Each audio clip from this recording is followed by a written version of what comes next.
दुर्गा सप्तशती अध्याय 4. ऋषी म्हणाले की अत्यंत पराक्रमी महिषासूर त्याची सेना देवीकडून मारल्या गेल्यावर इंद्रादी देवांनी नम्रपणे तिला वंदन करून तिची स्तुती केली. अशी चंडिका देवी जगाचे भले व संरक्षण व्हावे यासाठी वरदायिनी झाली.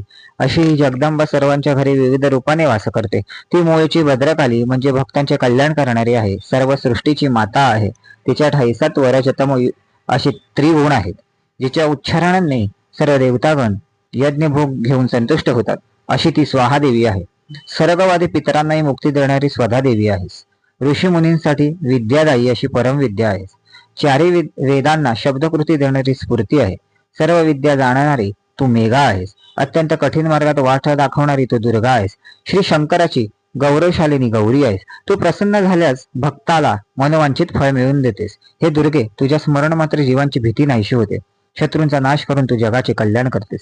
हे अंबिके, तुझ्या हातातील शस्त्राने आमच्या सर्व बंधनांचे निरसन हो व सदैव आमचे रक्षण करो. अशा प्रकारे देवीची स्तुती स्तोत्रे गायली. तिला दिव्य वाटिकातील फुले अर्पण केली. चंदनादी द्रव्यांनी तिचे पूजन केले. धूप दीप निरांजन ओळून तिला नमस्कार केला. देवी म्हणाले की मी तुझ्यावर प्रसन्न झाली आहे. तुम्ही माझे पाहिजे तो वर मागावा. देव म्हणाले की तू आमची सर्व संकटे दूर केलीस, आम्हाला निर्भय केलेस, महिषासुराचा वध केलास, त्यातच सर्व मिळाले. तरी सुद्धा वर देण्याची इच्छा असेल तर आमच्यासाठी इतके कर की ज्या ज्यावेळी तुझे स्मरण करू आणि जो माणूस तुझी स्तुती स्तोत्रांनी प्रार्थना करेल त्याला संकटातून मुक्त कर. सर्वांना सुख समृद्धी व आरोग्य मिळो. जगाचे कल्याण करणारी भद्रकाली तथास्तु म्हणून अंतर्धाम पावली.